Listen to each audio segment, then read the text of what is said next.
Assalamualaikum dan selamat pagi murid.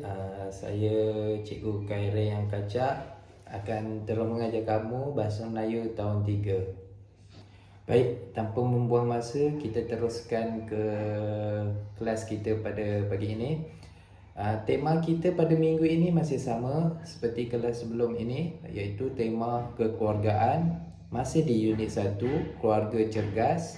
Tajuk kita pada hari ini ialah siapa pantas. Kamu boleh lihat buku teks kamu.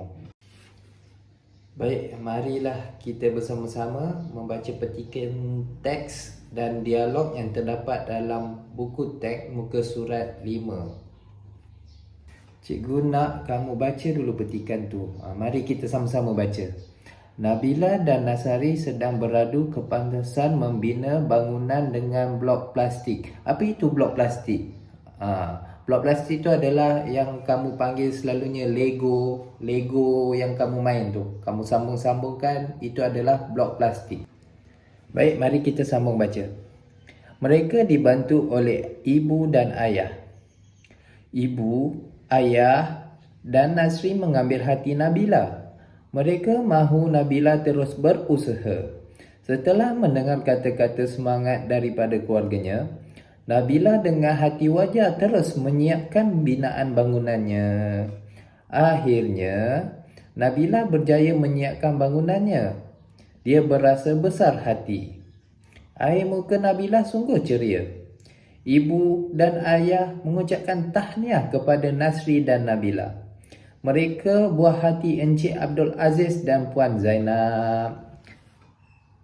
Baik murid, sekarang kita baca petikan dialog yang terdapat dalam cerita dalam muka surat 5 ini pula.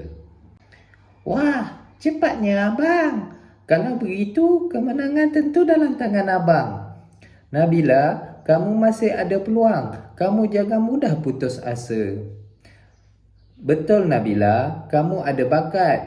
Bangunan yang kamu bina sungguh menarik. Ya Nabila, mari kita menyiapkan bersama-sama. Kamu faham tak cerita ni?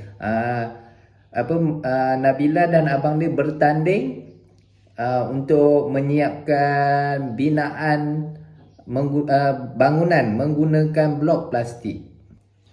Baik, setelah kita baca petikan teks dan dialog itu, kamu perasan tak?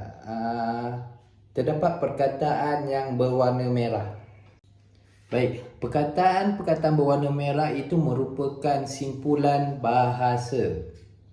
Kamu pernah dengar apa itu simpulan bahasa? Baik, hari ini cikgu akan jelaskan kepada kamu apa itu simpulan bahasa. Baik, simpulan bahasa merupakan ungkapan yang mempunyai makna tertentu. Ataupun simpulan bahasa adalah bentuk peribahasa yang paling mudah. Simpulan bahasa terdiri daripada 2 patah perkataan atau lebih. Baik, cuba kamu baca di info bahasa itu. Apa itu maksud simpulan bahasa? Simpulan bahasa ialah perkataan yang terdiri daripada 2 perkataan atau lebih. Simpulan bahasa mempunyai maksud yang berbeza daripada makna perkataan yang membentuk kata tersebut. Baik, contoh simpulan bahasa yang digunakan di dalam teks tersebut. Okey, yang pertama, dalam tangan. Maksud dia dekat situ sudah tentu dapat. Kalau kita tengok dekat perkataan dalam tangan tu bermakna macam dalam tangan kita kan. Tapi maksud simpulan bahasa dekat situ adalah sudah tentu dapat. Kalau ada bakat pula, maksud dia mempunyai kebolehan. Seterusnya, ambil hati. Maksud dia membuat sesuatu untuk menggembirakan orang.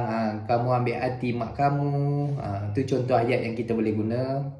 Seterusnya, hati wajar. Maksud dia bersemangat. Besar hati, gembira. Air muka, gembira. Buah hati, orang yang dikasihi. Contoh kamulah buah hati mak ayah kamu. Baik, sekarang kamu dah faham apa itu simpulan bahasa?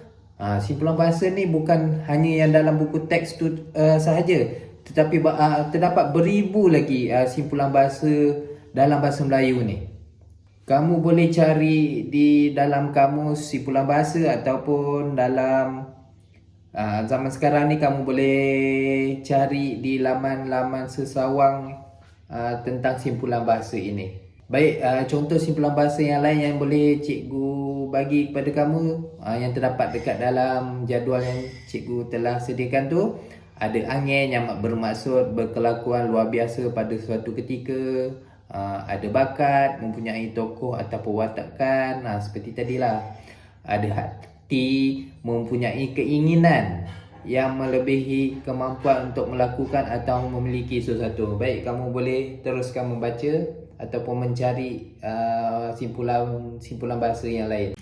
Baik, sebagai latihan pengukuhan simpulan bahasa pada hari ini, cikgu nak kamu cari 5 simpulan bahasa yang lain di mana-mana yang kamu boleh cari. Cikgu nak kamu cari maksud simpulan bahasa tersebut, 5 saja.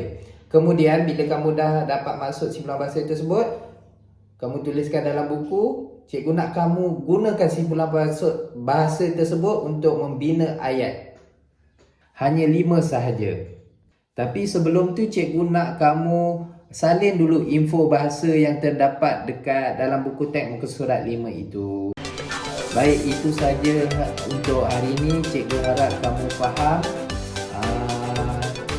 Sekian, terima kasih.